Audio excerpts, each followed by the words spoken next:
You're listening to Rendezvous with the Writer with Bobbi Jean and Jim Bell, only on LA Talk Radio.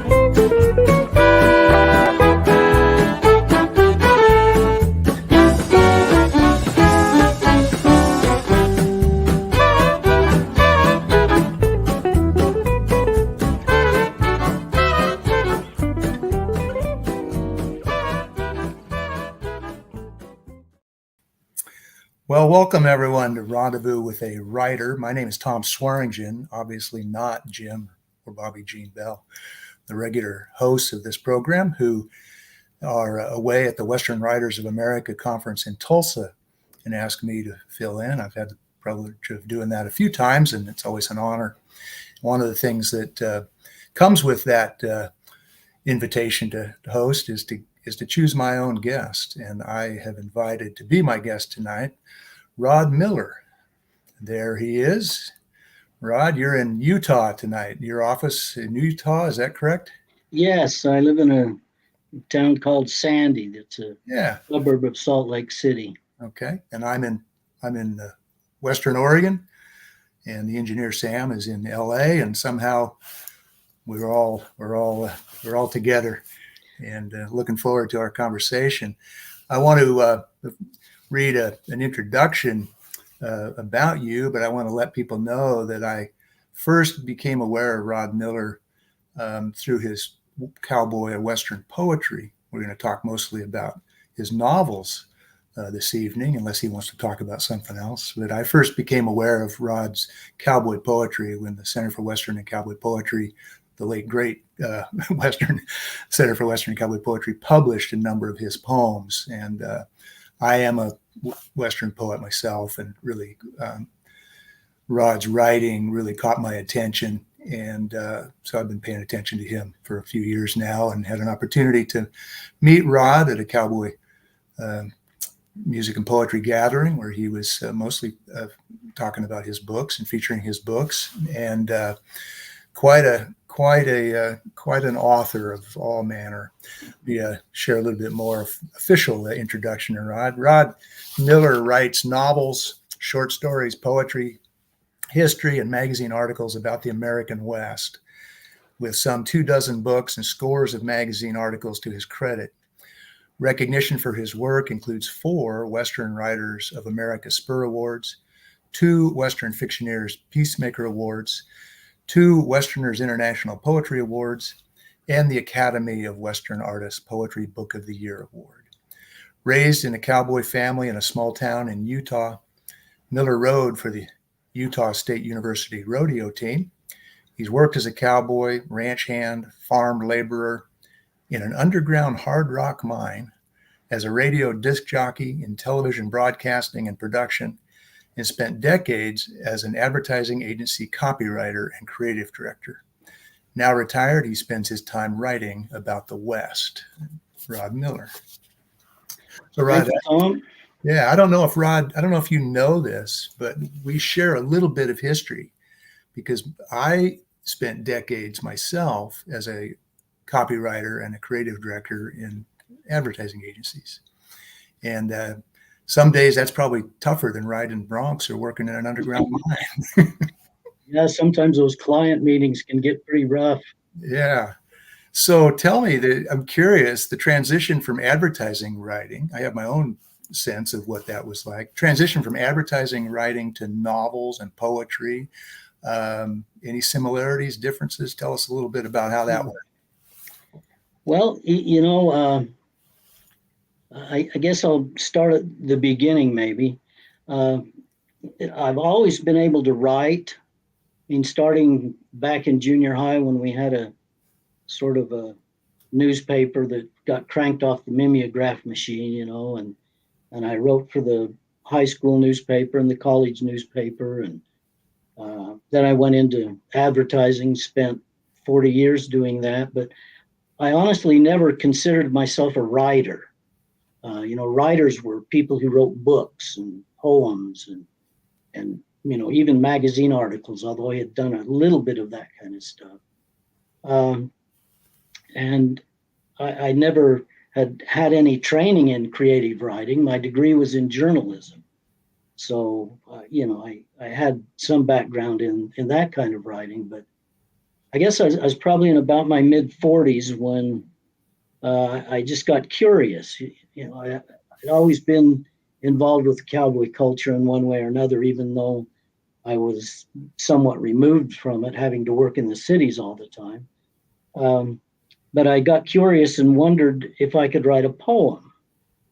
And I don't know why. It was just curiosity. And so I started trying to write poetry, and I knew nothing about it. So I kind of homeschooled myself to learn something about poetry and how it works. And I started submitting poems to magazines. Back then, American Cowboy and Western Horseman both published a lot of cowboy poetry, and both those publications started publishing my poems, and that was kind of, it encouraged me, which is probably their mistake. And after a while, I wondered, well, gee, could I write a short story? And so I tried writing a couple short stories and got some of those into anthologies. And I wondered if I could write a novel. And so I wrote a novel and got that published. And so it's just, it just kind of came along out of curiosity, the whole thing. And for several years there, I continued to work in advertising.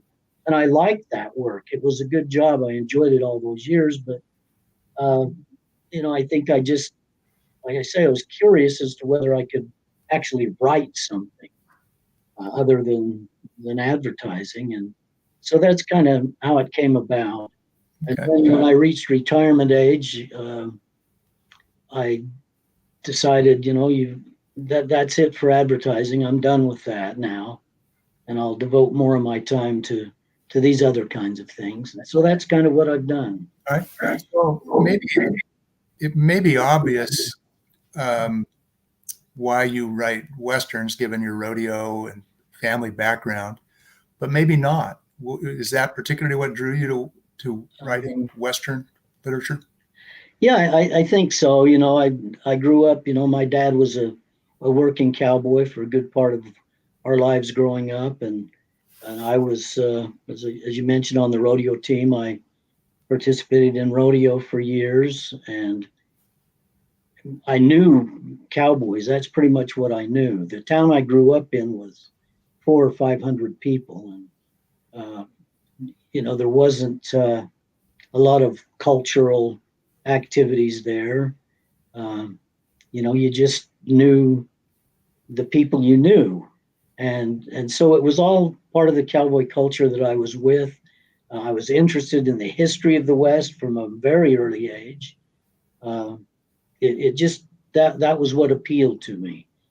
And they tell you to write what you know, and so I started, I guess, building on that, but soon found out it was a lot more interesting to write about what you don't know. So while I stayed with the West and with Western history and culture and all those kinds of things, I delved into other areas that I wasn't familiar with to learn more about them. So yeah, the West has been kind of a natural thing, and there's enough out there that I think you could write about the West for 2 or 3 lifetimes and never begin to get to it all. Okay, so you have, in fact, I'm hearing an echo, but maybe not. So you have written some other genres, I crime and romance and fantasy and those sorts of. Oh no, not at all. I didn't mean to imply that. Everything I've written about is about the West. It's Western stuff. Okay. It's not all the traditional kind of Western, what you think of as Louis L'Amour, Zane Grey, that kind of stuff. I mean, I try to, make it a little more in depth. And I think Lauren Esselman, who's one of my favorite authors and has been a real friend of me, he said that what you need to do to get your westerns to take a step beyond the tradition is to give the characters, or the reader has to believe that the characters have a life off the page. So, you try to not deal or not use so much the stereotypes and all the typical things that you find in Western. You kind of try to do things a little differently. And so I think that's how I've approached it. But it's all been about the West. Some historical fiction, some just pure fiction. I've written some history. I've got four books that deal with the history of the West in one way or another. But primarily, I've been writing novels. But again, they're all about the West. Yeah. So not tempted to write science fiction.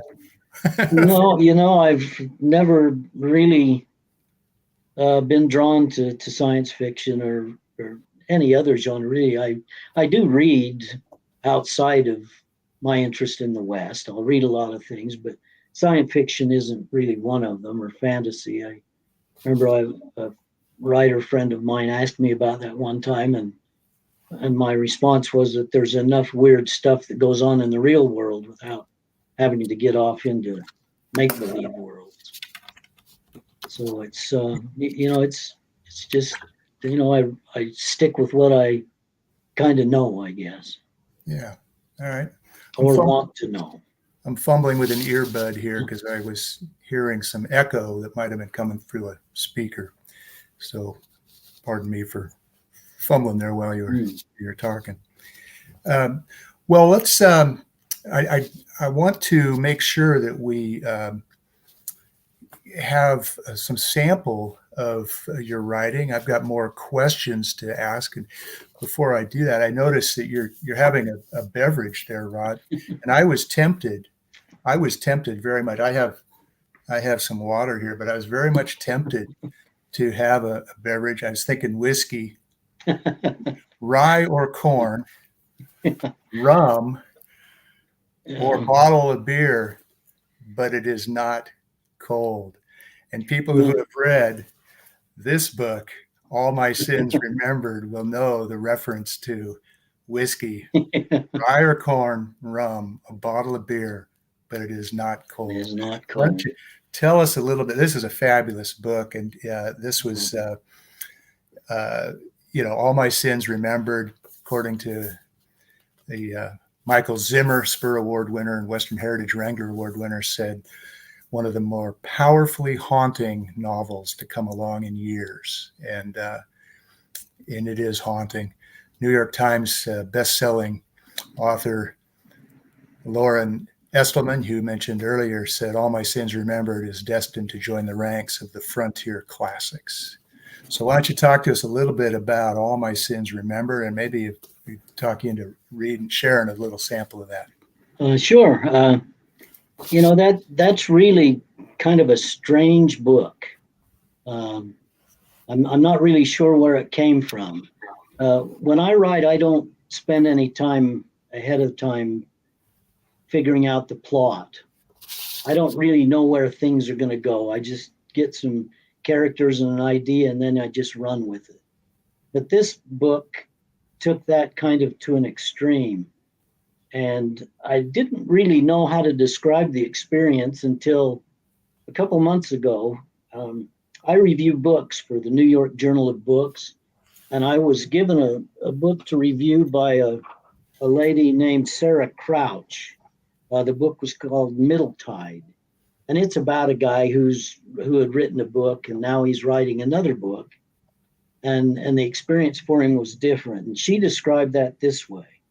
Said this time around, he let his words run unrestrained across the page, often shocked at the twists and turns that presented themselves as he wrote. It was like he wasn't writing the book at all, but rather reading it as it emerged from somewhere in his brain he didn't quite have conscious access. And that's really a pretty good description of what it was like to write All My Sins Remembered. And you write a book, you send it off to the publisher, and then months later you get stuff back to proofread and to and to check the galleys. And when I was reading that stuff, when I was going through reading this book at that point, there were parts of it I honestly didn't recognize. Did I write that? Is that right? It's just bizarre. Huh. But it is a really strange book. I mean, there were a couple of things I wanted to try. You know, I just kind of wondered, could you write a book without anybody in it having a name? And so none of the characters in this book have names. And there's kind of a point to that, I think, that I probably came up with after the fact, was that the main character in this book is, you know, almost less than human, I guess. And so by not naming characters, I think it kind of plays into that dehumanizing aspect that's part of it all. And so I will read you a little bit of this. Hang on just for a second, because what I want to do is I want to go real quick to a sponsor. Okay, absolutely. And I think what you've just shared so far has people really curious now to hear. And so when we come back, you can share a little bit of the book. All right. Maybe they'll come back. Yeah, this is a spot for Out West Shops. Story is everything. Find a great one on Out West Shop's bookshop. Go to outwestshop.com. Find books and CDs on the menu. Choose Shop Out West on bookshop.org. Browse through featured authors on Rendezvous with a Writer. Explore curated book lists and our featured picks. Add in note cards, calendars, and jigsaw puzzles. One-stop shopping for great gifts. Use the search box to find thousands more titles. Make the switch. Your purchase supports us as independent booksellers. That's our story. All right. Well, wonderful. Okay, we're back. Now let's hear a little bit of All My Sins Remembered. All right. I should preface this with saying this passage that I've chosen is kind of misleading because the character here, the main character, runs a roadhouse. It's on a desert road that gets very little traffic. And most of the people who stop by his place don't enjoy the same kind of treatment that I'm going to read about here. We loaded the few boxes onto the buckboard. I stowed the rifle on the floor beneath the seat. The little revolver nested in an old holster I had tacked to the sideboard within reach of the seat. I drove over to the windmill to fill the water keg and hollered out to the children to come and load up when finished. They crossed the yard, the woman with them, leading the little girl by the hand. I lifted her onto the seat and she slid to the middle. The boy and girl climbed up on either side. I did not offer any advice. The children were resilient and had made it this far on nothing but hope. The boy and girl seemed hesitant, but that look of determination still set the girl's features. The little girl wiped away a tear as she watched the woman walk away. Then she looked at me with an altogether different expression, as if she saw something in me the others could not see. She held her gaze as the mule leaned into the harness and the buckboard rattled away across the sagebrush flat toward the slope up to the Saddleback Pass. For as long as I could make out the figures on the wagon, the little girl sat cocked on the seat, watching me. Yeah, wonderful. And you're right. Their experience was not the typical of the visitors. No, he was not that nice to very many people. No, and I don't want to give the spoiler alert to everybody, but I mean, the title "All My Sins Remembered" suggests that there's some badness that happens. My wife read it after I did, and I could tell, every once in a while she'd be reading and across the room, and she would just go, "Oh my!" Yeah, that. There's a story behind that title. That line, of course, is from Hamlet's soliloquy in the Shakespeare play. And my wife and I were watching that play one time, and that line somehow just kind of jumped out at me. And it came together with another memory that years before, there was a lady who had written a book about an incident back in Missouri called the Hans Mill Massacre, where a dozen or so people were killed and they threw the bodies down a well. And the title she had was The Bones in the Well. And that title, that just stuck with me. And so those two things just kind of came together. And I thought, bones in a well, that could be a way your sins were remembered. And so that's where that whole thing started. It just came from there, and away it went. It just kind of went off on its own after that. Well, it's a wonderful, wonderful book. You mentioned your wife. Do you, and I mentioned mine, do you show your work to her or anyone else when books are in progress? What's your approach to that? I don't. I guess I'm kind of out in left field that way compared to a lot of writers. Most writers probably, they'll join up with a critique group and pass their stuff around. And I've just never been drawn to that. And my wife is perfectly content not to have to read the stuff I write. And so I write it, and the only person who gets to see it before it's published is the acquisition editor at whichever publisher the book goes to. And so I don't know why that's the way I like to do things. I just do. Interesting. All right. What is the most difficult part of your writing process? For somebody like you, there's nothing difficult, right? It's just a breeze. Well, the hard part is waiting. I mean, it takes a long time.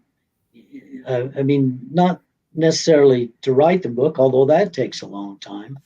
But, you send it off to the publisher, and it can take months before anything happens. I mean, they've got their catalogs all lined out, and they've got all these slots to fill.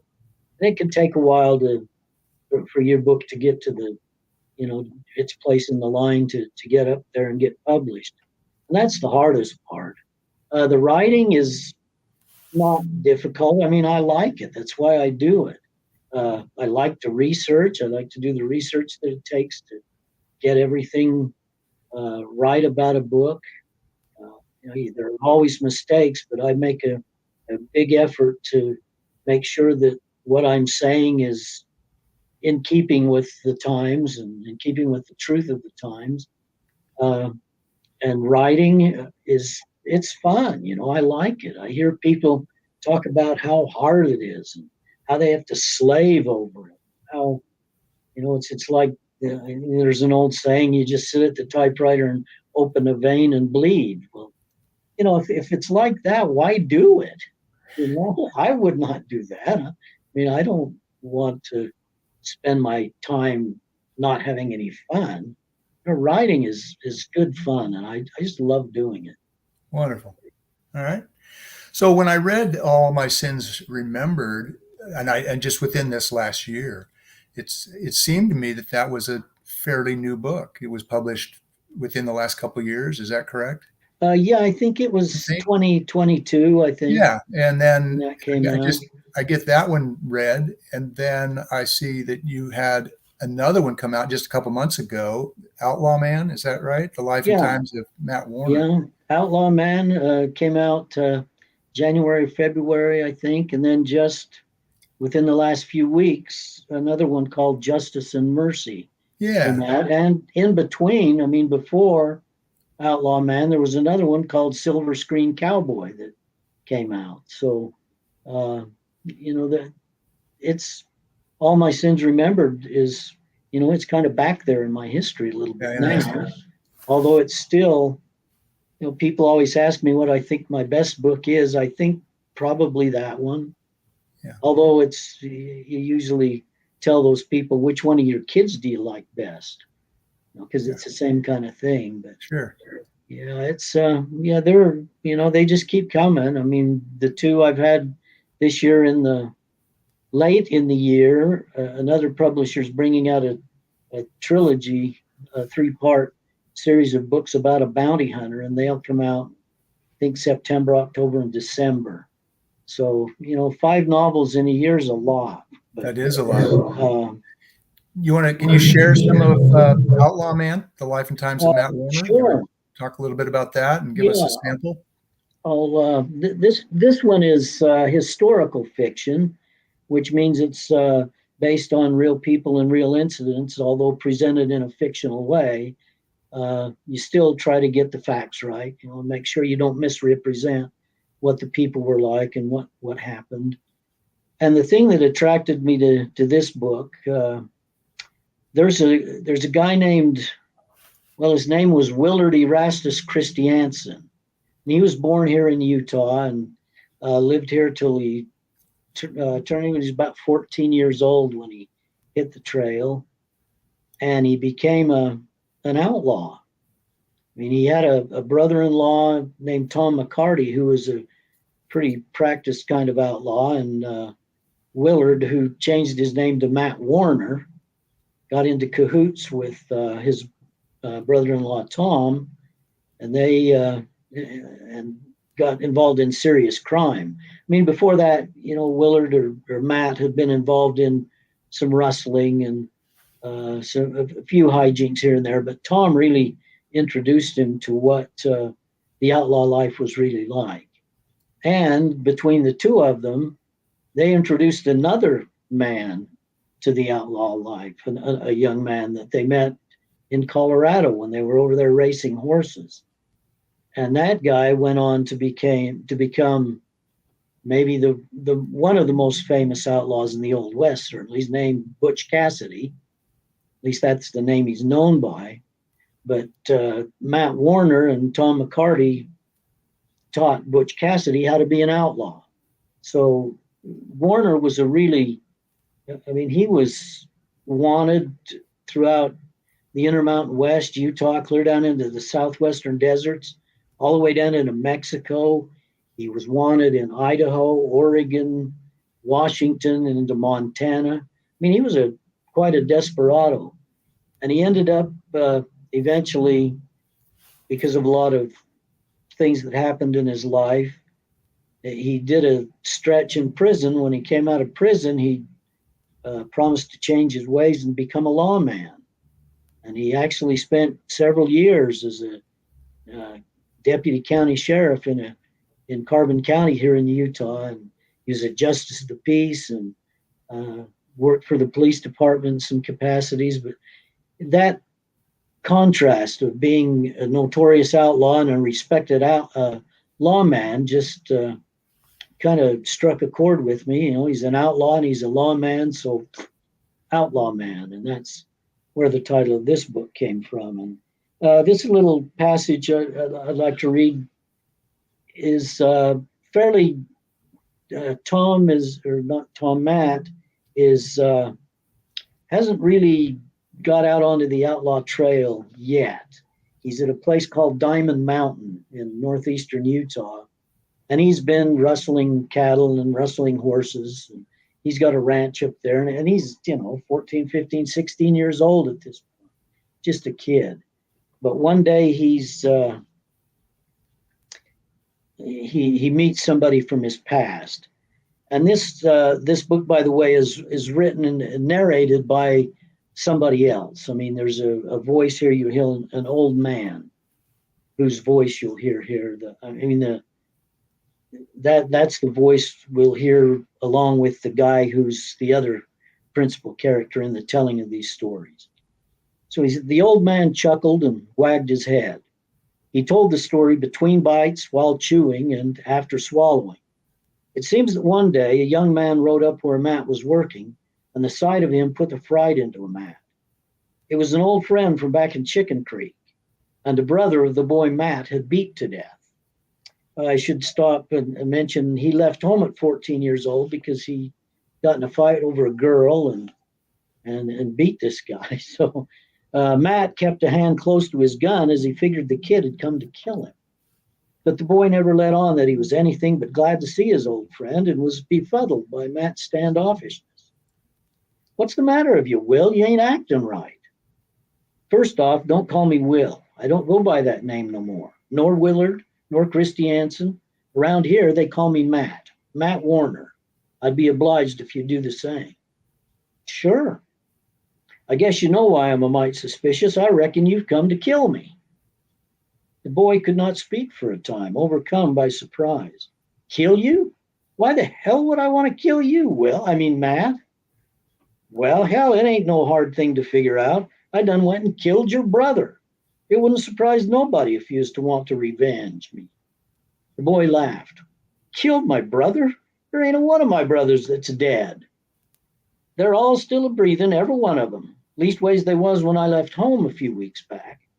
Now it was Matt's turn for a round of speechlessness. Then, but you was there. You saw me beat hell out of him with that fence board. When I finally quit, or when I was pulled off, that is, his head wasn't nothing but mush. There ain't no way he could have lived through that. The boy smiled again. Well, he did. He weren't no better off for having his head pounded on like that, but I don't guess he was any the worse off for it either. So that's a little bit of Matt Warner as a young man. Yeah, interesting. He actually did believe that he had killed this kid. I mean, they got in a fight over a girl, and he pulled a picket off a fence and just went to wailing on him. Yeah. And the guy was older and bigger than Matt, so he didn't, I guess, feel too bad about beating him with a board, but he thought he'd killed him, so he ran home and saddled a horse, and away he went. Yeah. Never came home again. That's crazy. Well, it's another great sounding book. I'll have to get my hands on that, and I will. Oh, please do. I think there's an Oregon outlaw named Henry Vaughn that I think was connected to McCarty's. He was a horse thief and cattle thief, and I think there was some. I think there was some connection later on up in Oregon, Washington, and Idaho. Yeah, there may well have been. Matt spent quite a bit of time up there. Yeah. With Tom McCarty and Bill McCarty, and there's a cousin George, and there was a bunch of them. Yeah, they committed a lot of crimes up there.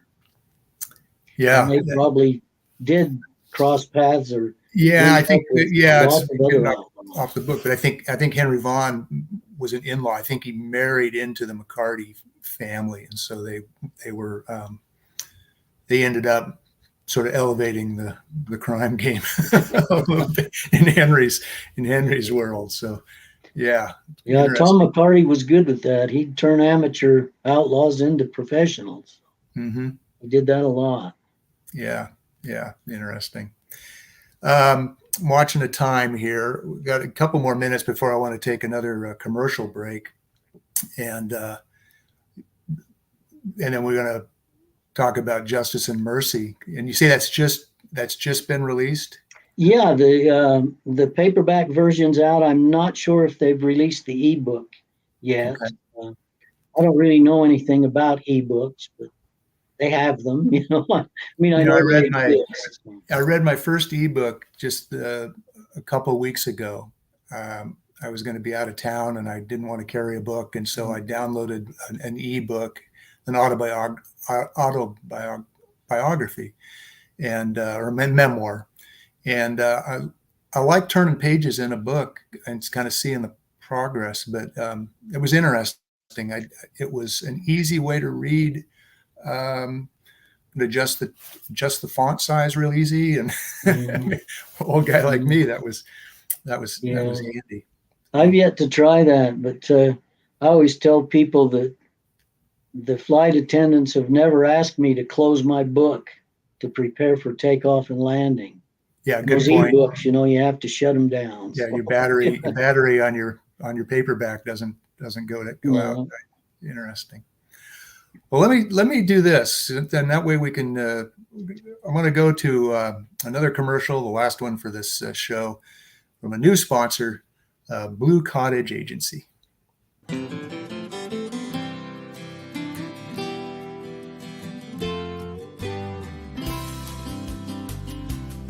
Rendezvous with a Writer is sponsored by Blue Cottage Agency and Clicks by Madison, your author publicity and book marketing team. Experience trusted, effective. Contact them today at bluecottageagency.com. Yeah, there you go. Welcome them as a sponsor. And so why don't we just, unless you want to say something more about Outlaw Man, share the newest, Justice and Mercy, and then I think we'll still have time. You got me really curious to learn a little bit more about the trilogy that we can look forward to. But what's Justice and Mercy about? Well, it's where Outlaw Man is based in history. Justice and Mercy is just pure fiction. I just made it up. Kind of like All My Sins Remembered, it just came out of nowhere. And I guess there's some level it might have been inspired by Judge Roy Bean, who was kind of a law unto himself. And so I invented this situation where there's this river that runs through a valley, and on one side of the river is one county, and the other side of the river is another county. But in the middle of the river is a fairly good-sized island that used to be kind of a peninsula or a bar on the river, but got cut off and became an island. And this guy named Justice, he decided that he could build a town on this island. So he did, and he built, there's this town out there on this island, and he owns the land, he owns all the buildings, he owns lots of the businesses, and the ones he doesn't, he owns the buildings that they're in, and he leases them out to the people who operate them, and he just controls everything. He's the mayor and holds every position of responsibility that there is on the island. But what he likes most is being the judge.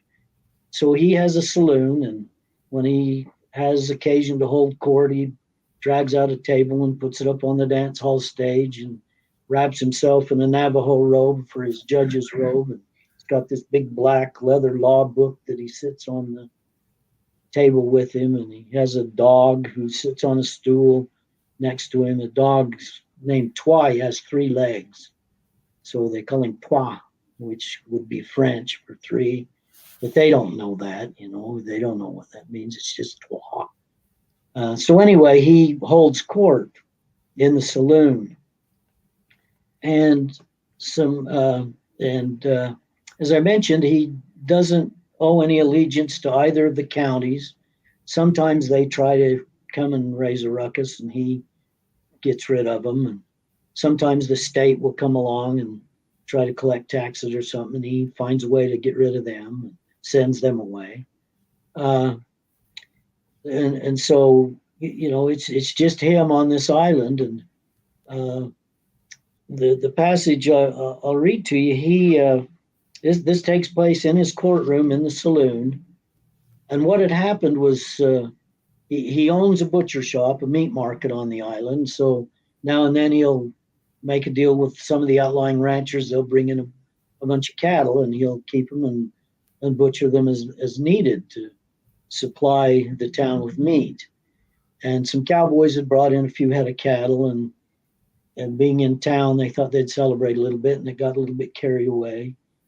And there was an incident that actually happened in Cheyenne, Wyoming, back in the wild days. And I'd used this incident in another book as well, where these cowboys who were having too much fun put a saddle on a cranky old steer and rode it through the streets of Cheyenne. And of course, this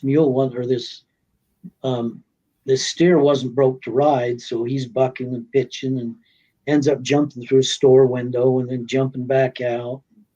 And the guy managed to get him rode, but then he got arrested. In this book, he's been arrested for all kinds of crimes, disturbing the peace and damaging property and blah, blah, blah. And so he's now in court. And he's been accused, and all the charges have been read, and the trial has been moving along. And then the cowboy, his name's Red, he says, "That steer don't belong to the ranch." The judge says, "What?" He says, like I said, that steer, it don't belong to the ranch. As before, Justice Payne stuttered and stammered, searching for words. Well, who then? Who? Was all he could muster. Red smiled wide. He turned to the right, left, spreading his smile over all assembled. Why, Judge, that steer, he belongs to you. What? He's yours, Judge. Red turned and pointed to one of the cowboys on the sidelines. That feller over there, the one in the blue bib front shirt with the gravy stain on it and wearing that big black hat, he's the foreman out to the ranch. And he's got a bill of sale right there in his pocket showing that steer we've been talking about and all them other beeves we brung to town was sold to the butcher shop 3 days ago. And unless I've been misinformed, that butcher shop, it belongs to you. Again, the crowd erupted into applause and celebration led by the cowpunchers. Even Twa lifted his snout skyward and let out a happy howl. Without a word, without so much as a whack of his gavel, Justice Payne backed away from the table, picked up his big black law book, and left the bench with the woolen Navajo blanket he wore as his judge's robes, waving like a flag of surrender behind him. Yeah. So well, we got away with it. Yeah. Wonderful. But, I mean, that's Justice. That's part of the story. Then there's Mercy. Mercy is a feisty young Irish girl who has made her living in the dark of night for several years, and she ends up on the island and she opens a brothel. And Justice, the judge, he's really intimidated by this young lady. I mean, she's forceful and opinionated and speaks her mind and is smart. And since, I mean, she built this fancy brothel, but it's on Justice's land, like everything in the island, and it's actually his building. He holds title to the building, but she runs the business and pays him a percentage and pays lease and pays the rent.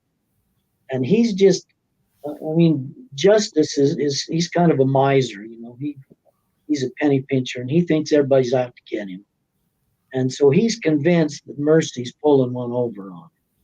And so they're just all the time like this, you know. But it's, I mean, there's a lot of conflict in the book, but the book at the same time is very lighthearted.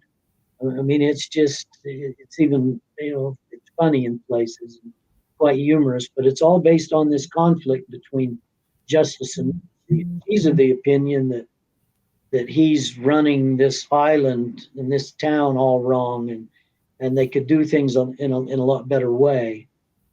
And so she's always agitating and trying to get change, and he's always pushing back.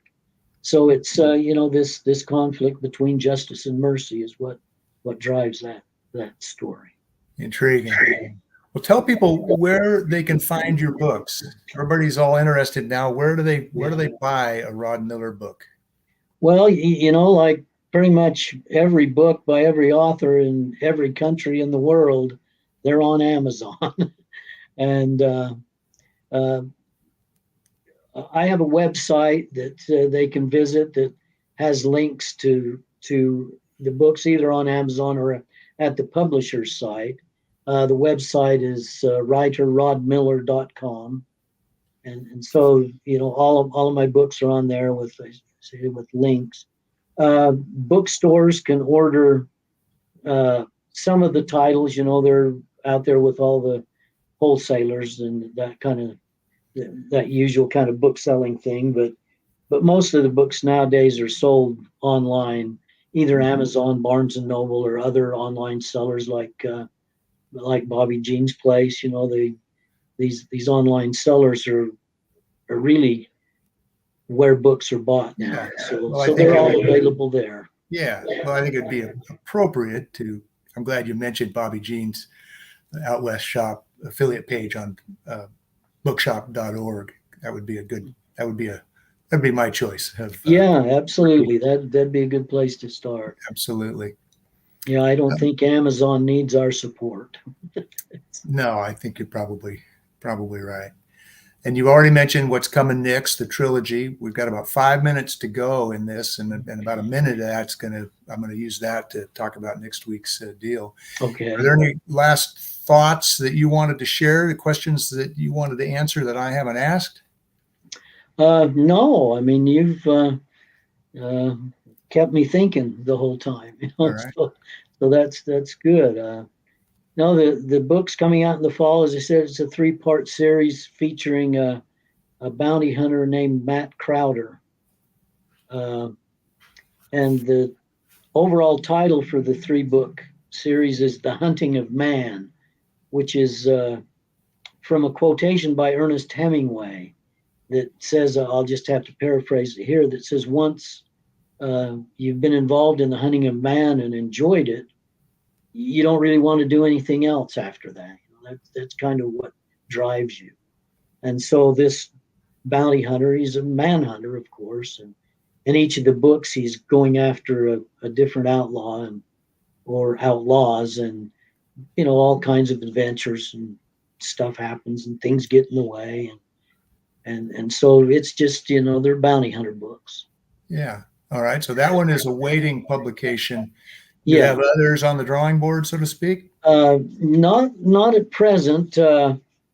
When I wrote those 3 in kind of a short period of time,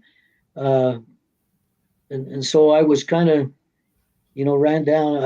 I still write all the time. I mean, I've written several short stories since finishing those novels, but there will be another novel coming along anytime now. They just kind of show up, and you have to sit down and write them. You can't help it. You just got to do it. But of late, it's been more short stories, which I love to write as well. Yeah. Do you ever write Do you still write poetry at all? Once in a while, not as much as I used to. I still love to write poetry, and I'll write one once in a while when something bubbles up to the surface. But I wrote a lot of poems over a lot of years, and I don't think I ever said everything I need to say or want to say, but a lot of it I have. So they show up from time to time. Yeah. Well, good. Hopefully we'll see some more of that, and look forward to yet more from the prolific pen of Rod Miller. So for those that are just now joining as we wrap up, the guest has been Rod Miller, a prolific novelist and short story writer and poet. And my name is Tom Swearingen, filling in tonight for Bobbi Jean and Jim Bell, who are away this week at the Western Writers of America Conference in Tulsa. They will be back next week with their author guest is Mike Trigg, who has a new psychological thriller out named Burner. And you tune in and find out what that's all about. And in just a minute, we're gonna hear the closing theme music, and that music courtesy of the Hot Texas Swing Band, song called Hot Texas, which also opened the show. Appreciate their contribution. And real quick, got 30 seconds or so, Rod, or a minute. What do you write? What do you enjoy reading yourself? Particular authors, particular genres? I guess it's no surprise that most of what I read is about the West, although I read widely and I read a lot. But the contemporary authors I really admire be Lauren Esselman that we've mentioned, Michael Zimmer whose name came up, Elmer Kelton, the late Elmer Kelton, the late Win Blevins, the late Max Evans. All of these are writers that I really admire because they try to push those books, beyond the traditional shoot 'em up kind of Western and make them into something bigger. All right. Well, I also want to thank Sam, the engineer back in LA. He's about to push the button and send us out. So good night, everybody. Thank you, Tom. Thank you, Sam.